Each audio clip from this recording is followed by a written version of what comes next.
అనే విజన్ చూసిన తర్వాత నేను పరిచయం అయ్యాను.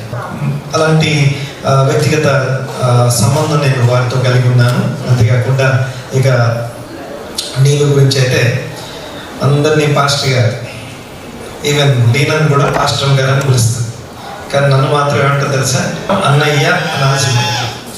సో అలాగే కుటుంబంతో నాకున్న ప్రత్యేకమైన అనుభవం ఇది. దేవునికి స్తోత్రం కలుగుతుంది కాక. అలాగే మన మధ్యలో ఉన్న స్పెషల్ గెస్ట్ రజీనా మిన్సన్ గారికి శుభం తెలియజేస్తా ఉన్నాను. Thank you. దేవుడి సంస్థను దీవించును గాక.